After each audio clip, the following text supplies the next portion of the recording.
I'm going to begin with a whole bunch of words. I'm not going to read all these to you, but this is from the USCCB, the bishop's page, the translation of Matthew that's available online, and the translation of Luke.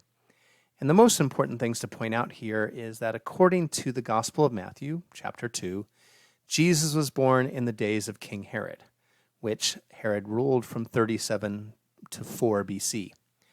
According to Luke's Gospel, Jesus was born during the governorship of Sulpicius Quirinius, which would have been in AD 6 to 7 or afterwards. To put this on a timeline, Jesus was born during the time of Herod, back here, or during the time of Quirinius. And those don't jibe with each other. You might feel that this looks like a number line for those of you who are mathematically inclined. Note that I've used BCE, before the Common Era, and CE, Common Era here. But I'm going to ask you to take your notebook and turn it sideways, and right across the middle of it, draw a nice big straight line. Mine's a little high, but you can draw yours straight across the middle. And we're going to work with a timeline that begins with the year 0. And I need to note that there is no such thing as a year 0. But I want to make your math teachers happy, so let's just pretend that there was a year 0. For Christians, everything that happened before Jesus was born is what we call BC, before Christ. And everything that has happened since the birth of Christ, we call AD, Anno Domini, in the year of our Lord. There would be on a timeline a -1 or 1 BC and a +1, 1 AD, but no year 0. Since we don't even know when Jesus was born, let's just choose a fictional year 0 and then turn to the Gospels for other clues. The Gospels say that Jesus was about 30 years old when he began preaching. And he might have preached for a few months. He might have preached for a few years, according to John's Gospel. But let's take that year 30 and put that as the year of his death. And again, here we're dealing just with rough numbers. Jesus was born about the year 0, which doesn't really exist, and he dies and rises about the year 30. And when he rises from the dead and appears to his followers, they kind of lose their minds, which makes sense. If somebody you knew had died and rose and appeared to you, you would think that something big was happening. And that's what happened with the followers of Jesus. After he rose from the dead and appeared to them and then departed from them, they rushed out and began preaching about him to everybody they could find. This is called the kerygma, or I guess technically in Greek it would be kerugma. And the kerygma has 3 features to it. It is oral. They are running around preaching about Jesus by word of mouth. This guy Jesus worked all these miracles, and he got crucified, and he rose from the dead. This guy Jesus told us parables about this and this and this. He got lynched, and he came back from the dead. This guy Jesus, he just seemed like this great teacher, and he got killed, and we put him in the tomb, and he rose from the dead. So they run around preaching orally about the resurrection of Jesus. And the third element of the kerygma is they think the end of the world's coming, that the messianic age has come. History has changed. Somebody rose from the dead, and the world is coming to an end. And that's one of the reasons why they're not stopping to write down the story of Jesus. They think the world's coming to an end, and they're trying to let people know as quickly as possible that Jesus rose from the dead and that they should get baptized and they should follow Jesus and that the end of the world is coming. The earliest writings we actually have from the first Christians aren't even stories about Jesus. The earliest writings we have from the earliest Christians are what are known as epistles. And the word epistle means a letter. And these letters, these epistles, were written by people like St. Paul to Christian communities to address specific questions, teachings about Jesus, or practical ways to live out being a Christian, or in response to apparently letters that people like St. Paul received about problems in the early church. So the earliest writings, they wrote some epistles in the 50s and the 60s and the 70s and the 80s, and we're not talking like New Wave 80s and Peace Love 70s. We're talking about the original 70s and 80s and 90s. The epistles were written over a period of maybe 50 years, and we have a wide variety of those.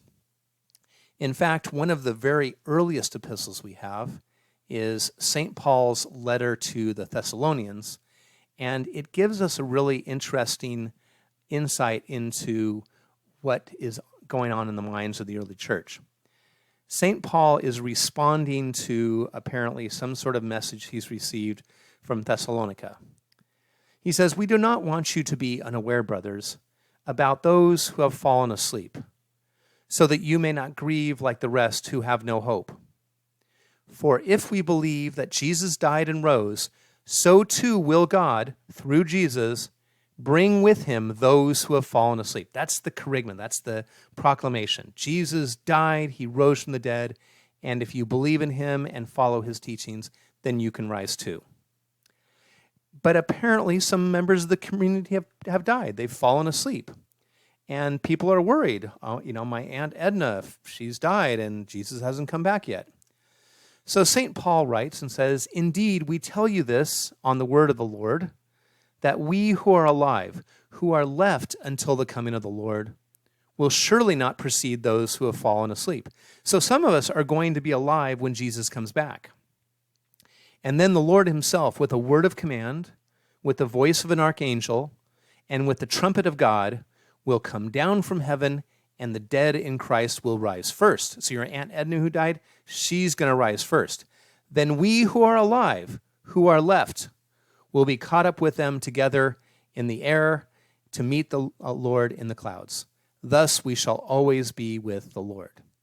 So here is St. Paul writing sometime in the early 50s, convinced that some people are going to be alive when Jesus comes back to earth, when the end of the world comes. And Paul is kind of expecting that he'll be one of those who's still alive, but don't worry if your Aunt Edna died, because she gets to go first. So the early Christians, for the first 20 or 30 years, are running around telling the story of Jesus orally, transmitting it by word of mouth, and not writing it down. And one reason why they're not writing it down is because they think the world's coming to an end. And the other reason they're not writing it down is that they have people who are still around, who are witnesses to the resurrection. Well, what happens as we move into maybe the 60s is they start writing down the story of Jesus. The first gospel, the Gospel of Mark, is written, scholars think, sometime in the 60s, definitely before the year 70. The people who were alive or who were eyewitnesses to the resurrection or who knew people who were eyewitnesses, those people have started dying off. Some have been persecuted. Some have just died of old age, because to live to be 50 or 60 years old back then was tough. And the early Christian community is beginning to figure out that Jesus maybe isn't coming right back. Maybe it will be another 20 years before he comes back. Maybe it will be 50, or gosh, imagine it might be 100 years before he comes back. So a Christian community writes the first gospel, what we know as the Gospel of Mark, probably written sometime in the 60s, definitely scholars say written before the year 70. And that year 70 is a hard number. We know what happened in the year 70. Unlike the birth year of Jesus and the year of Jesus' death, the Romans were not making records of all the Jews that they crucified. The year 70 is a year that historians know really well. In the year 70, the Romans, in response to numerous Jewish uprisings that had taken place over the years, finally decided that they were going to put this Jewish problem to rest, and the Romans sent in legions of troops to Jerusalem. They burned down the city of Jerusalem, and they destroyed the temple. And the fact that Mark's gospel doesn't make any specific reference to the temple being destroyed, basically the biggest tragedy to hit the Jewish people since the first temple was destroyed by the Babylonians, the fact that Mark doesn't mention anything about the temple is really telling, that he must have written, or that community must have written, the gospel before the year 70. And then once the Gospel of Mark is written and begins to be circulated throughout the Christian world, other communities say, hey, this is great, why don't we write our own gospel? And so the next two gospels that come along are the gospels of Matthew and Luke. And clearly Matthew and Luke are written after the year 70 because they clearly reference the destruction of the temple. We don't know which was written first. We don't know which was written, if they were written at the same time. It seems that Matthew and Luke, or the communities writing the Gospels of Matthew and Luke, each other because they're telling stories about Jesus that don't really mesh with each other. For instance, Matthew says that Jesus was born during the reign of Herod, which would place his birth before 4 BC. And Luke says he was born during the governorship of Quirinius, which would place his birth after 6 AD. So these two are not communicating about their Gospels. They don't seem to know about each other. They both seem to know about Mark's Gospel and are actually using Mark's Gospel as the basis for their own Gospels. And they could have been written in the 70s, could have been written in the 80s, and smart biblical scholars argue back and forth about this. But for my purposes, for our purposes, they're written definitely after the year 70, definitely after Mark, and probably before the year 90, because the fourth gospel, John, seems to be written in the 90s. And John's gospel is really different from these three gospels and seems to be aware of these three gospels and pull in different pieces of it, but then intentionally does some things very different from theirs. So Jesus is born about the year 0, or maybe 4 BC, or maybe 6 AD. Jesus is crucified and rises from the dead somewhere around 30. The message about him, the kerygma about him, is circulated orally for 20, 30, maybe as many as 40 years before it's written down in the Gospel of Mark. The Gospels of Matthew and Luke come sometime after Mark, maybe a decade after, maybe 2 decades after, and the Gospel of John is written probably by the year 100, and that's also when all the epistles are completed as well, and we close the canon of the New Testament.